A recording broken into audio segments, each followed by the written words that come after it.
off to an amazing start from what I hear about the workshops. I want to thank everyone for coming and participating, and especially all the people who work so hard. Alice Tusk, who's our Director of Operations, who did an amazing job, and all of her help. And we're going to save some of the other introductory remarks for tomorrow because we have a really jam-packed lunch schedule today.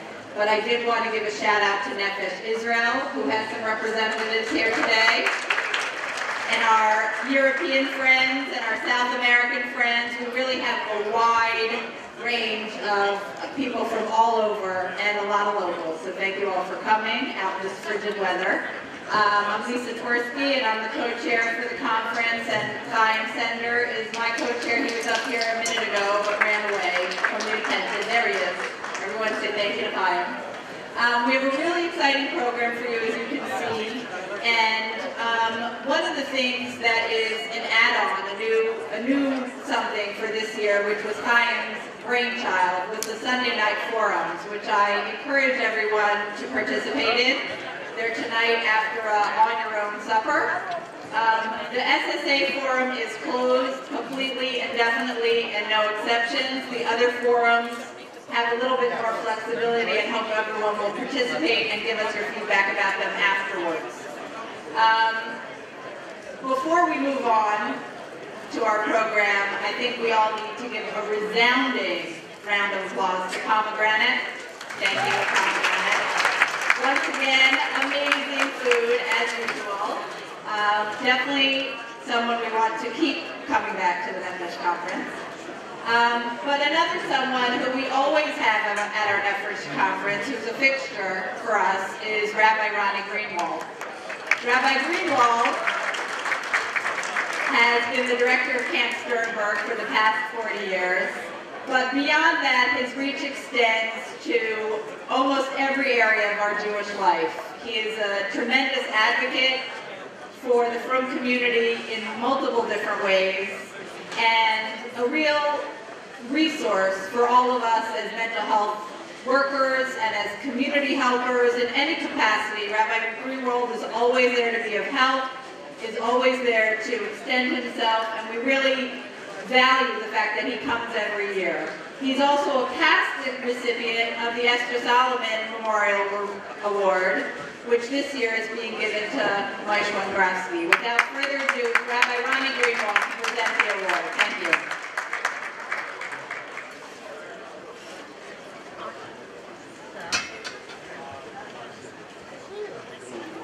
We have a Rubio moment, gentlemen.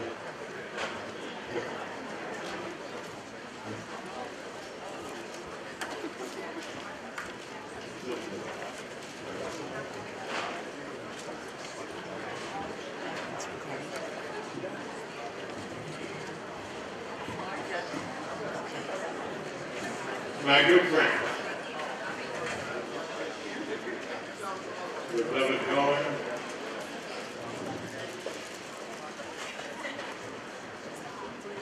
is our senator here?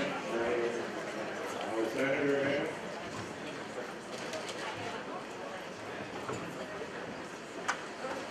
To our new executive director, volunteer executive director, Miriam Turk.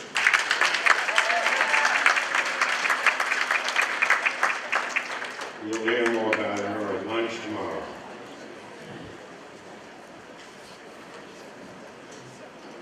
I usually start with a little bit of humor, and one of the subjects, even though it's a serious subject, I talk about kids that go off. And just recently, there was a story about two Hasidic kids that wanted to do their new thing, and they walked into McDonald's, and one of them said, "Budi chato shemon kain telephone." He ready to eat the sandwich, and the guy said, "Chaim, you shigabista, you're crazy, you off the derech." He said, "Baruch Shem Kavod Machus." You know, it goes even further. one of them said, you know, I still feel being Hasidic. He said, well, why don't you cut off your face? He said, but I still feel Hasidic. He said, well, take off your frame. He said, but I'll still feel Hasidic. He said, I'll tell you what to do. In the morning, say Baruch Shema before Hoidim. He said, never, never.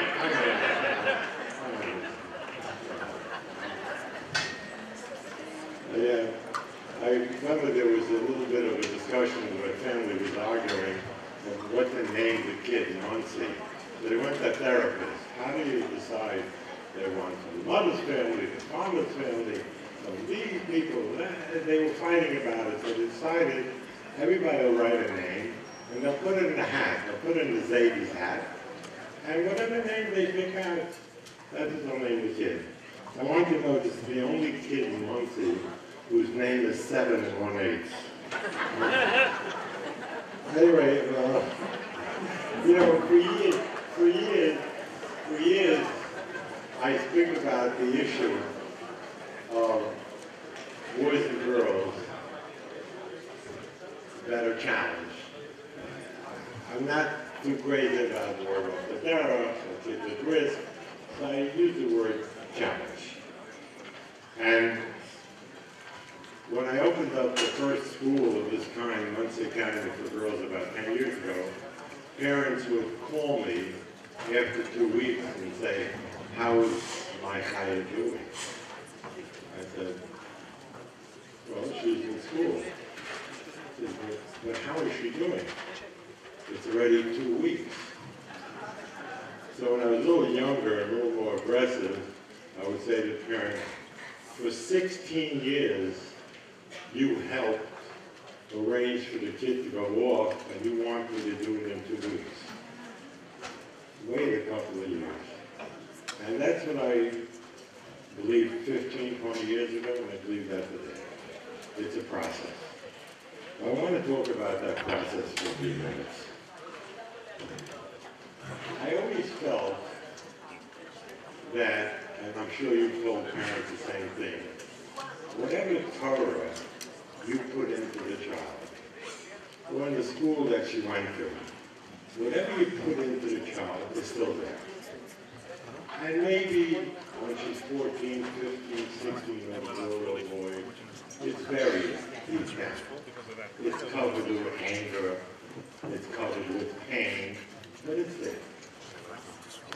And at one time, we used to think that if the parent or the Rabbi put it in there with anger, or yelling at the kid, and the parent yelling at the kid, Shabbos, Kashrut, yelling, I said to myself, it's buried so deeply, it'll never come out. I've changed since then.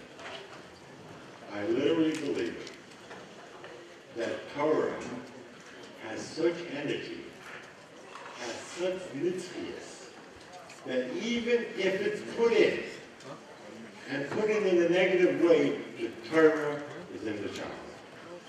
And I believe it will eventually emerge. And you can't, I saw Rashad speaks on the word Hakol Kol Yaakov.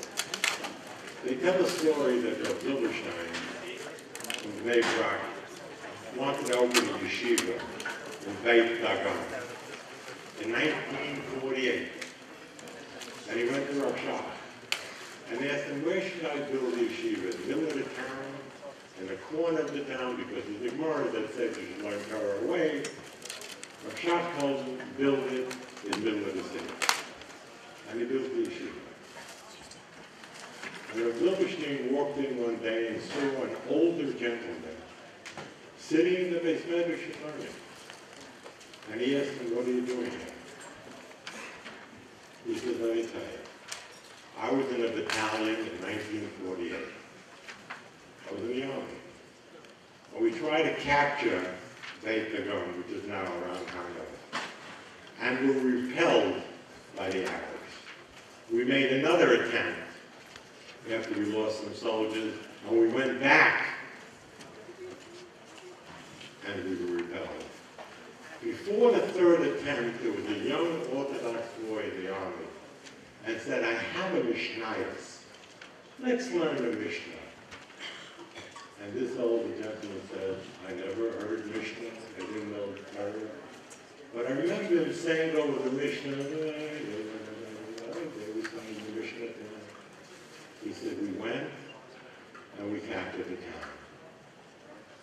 He says, 40 years later, I was walking through the city, and there was this building. And I heard this enchanting melody that was in my head from 40 years ago. And I walked inside, and they were learning. And that's why I'm here today. Kol Yaakov. The call of Yaakov, the call of Torah is so strong that 40 years later, this enchanting melody caught his attention.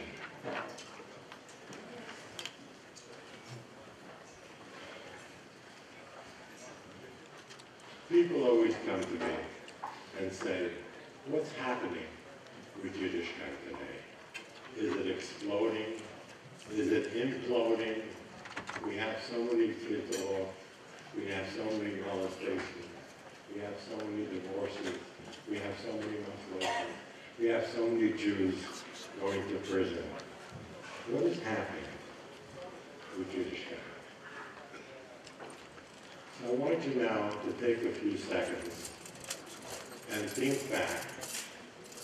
Take 5 or 10 seconds. Think back to Yom Kippur, the last Yom Kippur, when you were in shul and you sat in shul and it was Nila time, and you sat a whole day and you cried and you davened and you prayed. And you came to the end of the year. And with all your voice, with all your Torah, you said, Shema Yisrael, Adonai Eloheinu, Adonai Echad. And after that, with even more power, you clenched your fist and you looked up to God and said, Baruch Shem Kavod, Malchus Olam